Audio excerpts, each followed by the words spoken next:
Good morning students, welcome to my channel. Subscribe and start your journey to smarter learning today. Today we will discuss about the Indian Constitution Part 2.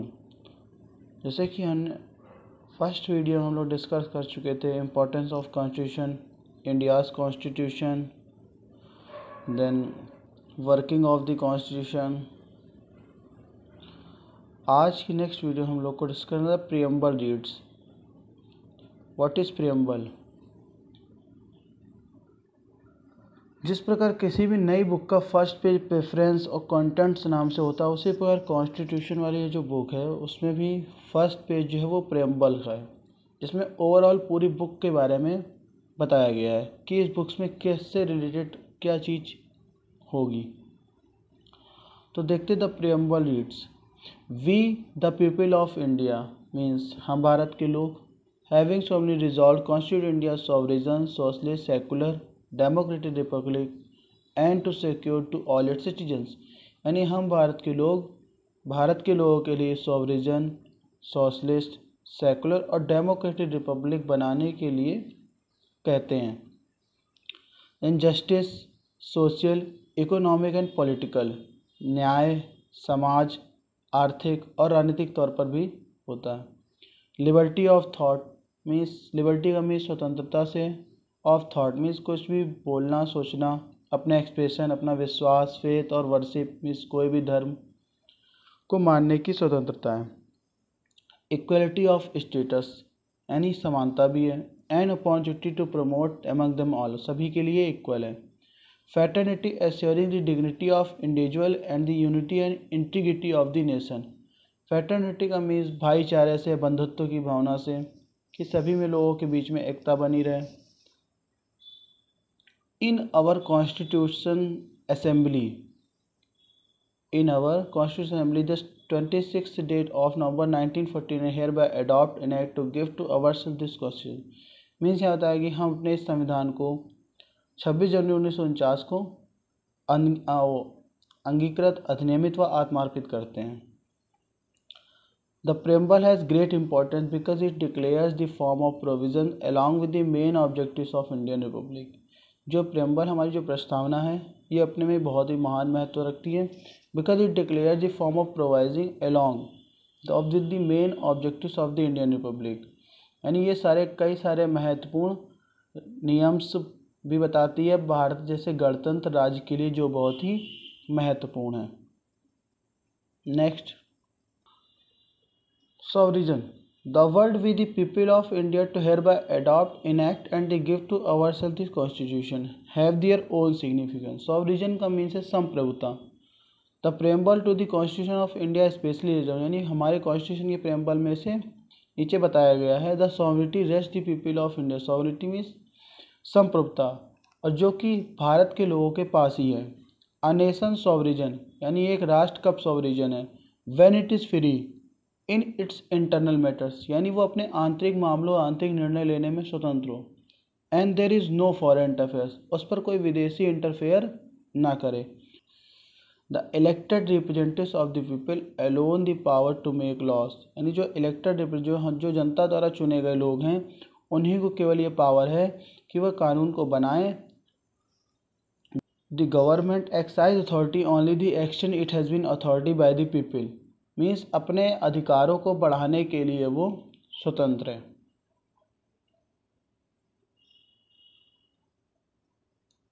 Second, socialist. The word socialist was added to the preamble later on the lay stress on the resolve of the nation to strive for socialism, economic justice and envisages equitable distribution of national income to all sections of the people.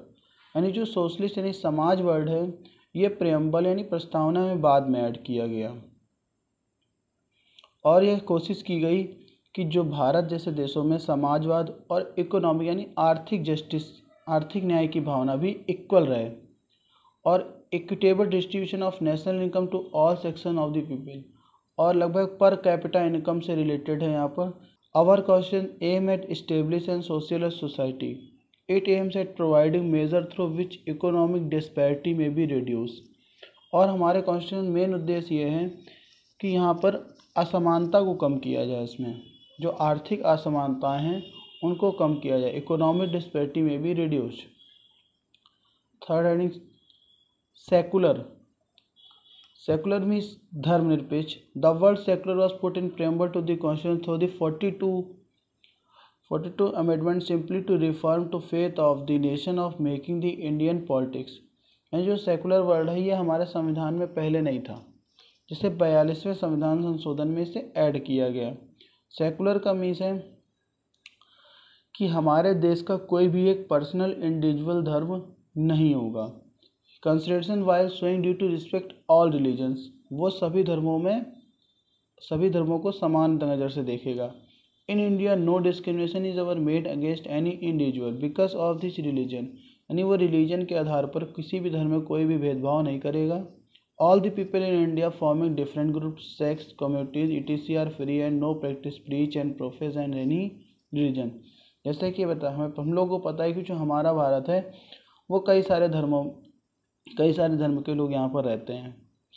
उनको अपने free to practice, किसी भी धर्म को मानना, यानी सभी भारत के सभी लोग डिफरेंट ग्रुप्स कम्युनिटीज़ में डिवाइड हैं और सभी वो फ्री हैं, सभी स्वतंत्र हैं प्रैक्टिस किसी भी धर्म को मानना, प्रचार करना and any religion. Everybody is equal before law, और वो लॉ के अंडर में सभी क्या हैं, इक्वल हैं।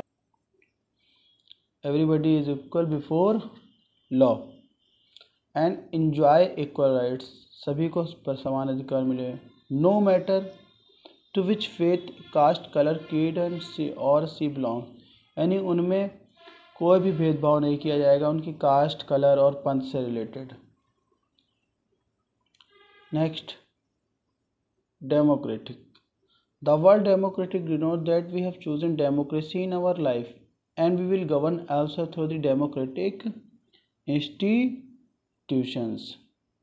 इस डेमोक्रेटी यहाँ बताया गया है कि हमारे जीवन का ही हिस्सा है। As we will govern ourselves through the democratic institution, यानी जो हम डेमोक्रेटिक कंट्री में रहते हैं, डेमोक्रेटिक सरकार है, उसी के द्वारा हम पर शासन चलाया जाता है। It does not denote merely political democracy but also social and economic democracy. Means यहाँ पर हम केवल पॉलिटिकल डेमोक्रेसी नहीं बट सोशल और इकोनॉमिक डेमोक्रेसी को भी अप्लाई करते हैं। Next, universal adult suffrage means सभी को मत देने का अधिकार, सभी को वोट देने का अधिकार। और giving the right to vote out every adult, यानी अगर कोई भी एडल्ट 18+ है तो उसको ये राइट मिलता है कि वो अपने पसंदीदा गवर्नमेंट को बना सकता है या वोट दे सकता है। India is good but it would be better if he see provided social and economic democracy as well. वही लिखा हुआ है कि भारत अच्छा है लेकिन इट वुड बी बेटर, और भी अच्छा हो सकता है जब वो सोशल और इकोनॉमिक डेमोक्रेसी को भी इंक्लूड करे अच्छे से। Next, Republic. A republic is a nation with an elected person at the head of the state with no hereditary rights। यानी रिपब्लिक नेशन का मतलब है कोई ऐसा पर्सन जो राज्य का मेन हेड हो और वह उसके पास कोई हेरिडिटरी राइट्स नहीं है। हेरिडिटरी का मीन्स में वंशानुगत, कोई उसके पास वंशानुगत राइट नहीं है। There is significant because we have all through been governed by the elected members indirectly. और यहाँ पर यह महत्व रखता है कि जो गवर्नड पीपल हैं, जो इलेक्टेड मेंबर्स हैं, वो अप्रत्यक्ष रूप से चुने जाते हैं। The Indian president is elected indirectly. इसका एक एग्जांपल है इंडियन प्रेसिडेंट, यानी भारत के जो राष्ट्रपति हैं वो अप्रत्यक्ष रूप से चुना जाता है।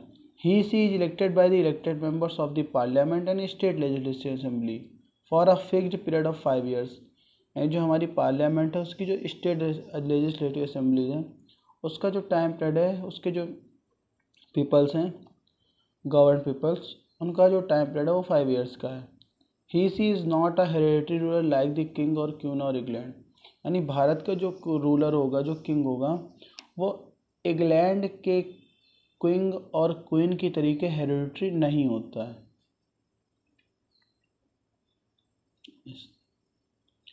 Justice is the quality of treating everybody at par without any privilege और prejudice.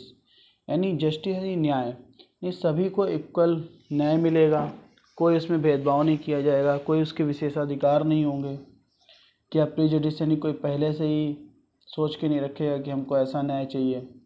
It ensure equal opportunities everyone and gives every man what he is due. Means हर आदमी को ही ये हक देता है कि उसके साथ इक्वल न्याय हो। Indians had already suffered much because injustice done by them imperialist, यानी भारत के साथ पहले ही काफ़ी सारा अन्याय हो चुका है या काफ़ी सारा अन्याय वो झेल चुका है। इनजस्टिस अनडन यानी अन्याय के साथ साथ इम्पीरियलिस्ट रूलर द्वारा यानी समाजवादी जो साम्राज्यवादी शासक थे उनके द्वारा पहले। Before make Indian constitution so the preamble to the Indian constitution lays great emphasis on justice, इसीलिए संविधान की प्रस्तावना में जस्टिस पर जोर दिया गया है। Justice should not be limited but should be all providing touching social economic and political. Justice केवल सीमित नहीं है, ये सामाजिक और आर्थिक और राजनीतिक क्षेत्र को भी ये इंक्लूड करता है अपने में। Liberty, the term liberty means freedom, liberty का मीन्स स्वतंत्रता। अब किस चीज़ की फ्रीडम है आपको? फ्रीडम ऑफ थॉट मीन्स बोलने की, प्रोफेशन कोई वर्क करने की, एक्सप्रेशन यानी अपने कोई भी एक्सप्रेशन बताने की, बिलीफ विश्वास, फेथ एंड वर्शिप यानी किसी भी प्रकार की स्वतंत्रता आपको मिली हुई है। Every citizen should be free to hold any beliefs express any views of really, यानी सभी जितने भी नागरिक हैं वो फ्री हैं, किसी भी धर्म और विश्वास की स्वतंत्रता, अपने एक्सप्रेशन कोई व्यक्त करना हो, कोई वर्क करना हो पब्लिकली, उन सब में वो क्या है? स्वतंत्र है। He can choose any religion, कोई भी धर्म आप चूज़ कर सकते हैं, उसको अच्छे से फॉलो भी कर सकते हैं, एनी वे ही लाइक्स, जो आपको पसंद हो। The preamble to the Indian constitution laid emphasis on the freedom of belief, विश्वास की स्वतंत्रता, in order to ensure the unity of the nation, यानी ये सब सारी चीज़ें एक नेशन में यूनिटी को इंक्रीज कराती हैं। नेक्स्ट है equality, there can be no liberty without equality, यानी बिना स्वतंत्रता के समानता नहीं हो सकती। So the preamble to the Indian constitution also lays emphasis और equality along with liberty, means कहा गया हमारे संविधान में समानता के साथ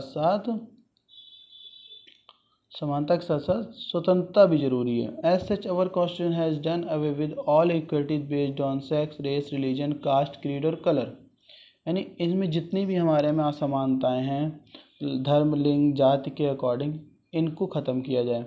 now all are equal before law, यानी ये कॉन्स्टिट्यूशन के अंडर में सारे क्या हैं? इक्वल है, इनमें कोई भी भेदभाव ना हो। नेक्स्ट है federation, our constitution has provided a federal form of government. Federal form मतलब two types government, two part में डिवाइड है।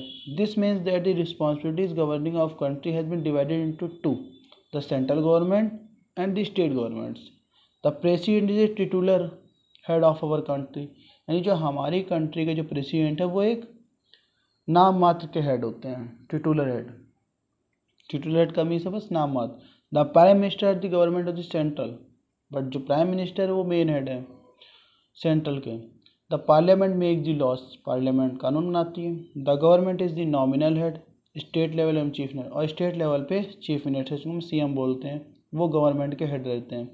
While the Vidhan Sabha, state level पे विधानसभा जो वो कानून बनाती है, make the kanoon state level. Our country has been divided into 28 state, यानी हमारी कंट्री को 28 स्टेट्स में डिवाइड किया गया है, इसमें 9 टेरिटरीज हैं, 9 यूनियन टेरिटरीज हैं, including the national capital territory of Delhi, NCT जिसको बोलते हैं हम लोग शॉर्ट फॉर्म में, Delhi, for the purpose of administration. इसका मेन उद्देश्य एडमिनिस्ट्रेशन से रिलेटेड है। The power of function of the central to state government have been clearly defined, इनकी सेंट्रल गवर्नमेंट और स्टेट गवर्नमेंट की जो भी शक्तियाँ हैं और जो भी इनमें रिलेशन है उनको कॉन्स्टिट्यूशन में अच्छे से क्लियरली डिफाइन किया गया है।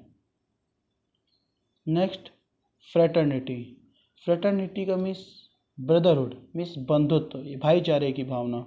The makers of Indian constitution adopt is has the ultimate goal of the Indian constitution, यानी जो कॉन्स्टिट्यूशन बनाने वाले मेकर्स थे उन्होंने इस फ्रेटर्निटी वर्ड को अंतिम लक्ष्य के रूप में भारतीय संविधान में दिखा। वन में belong any part of the country but he sees India's and Punjabi और अ बंगाली आफ्टरवर्ड्स। मीन्स लेकिन यहाँ बताया गया है कि अगर कोई भी व्यक्ति पंजाब से है या बंगाल से है तो पंजाबी और बंगाली ना होकर सबसे पहले वो कहाँ होगा, वो भारतीय होगा। क्या होगा, वो भारतीय होगा, ये बताया गया है। यानी मीन्स भाईचारा। Liberty, equality, fraternity are interrelated. Liberty स्वतंत्रता, इक्वलिटी समानता और फ्रेटर्निटी मीन्स भाईचारा, ये तीनों वर्ड आपस में क्या है, इंटर रिलेटेड हैं। It is only when all citizens are free bound by a feeling brotherhood, यानी सभी सिटीजन्स क्या है, फ्री है, बाउंड है अपने में भाईचारे की भावना में, बनाए रखनी है सबको। उसमें इक्वलिटी होनी चाहिए, समानता। Similarly all system with equal right, सभी के पास समान अधिकार हों। इक्वल फ्रीडम, सभी को समान स्वतंत्रता है। Can have a feeling of brotherhood for and one another, यही सारी चीज़ें लोगों को भाईचारे की भावना को महसूस कराती हैं। Thank you so much.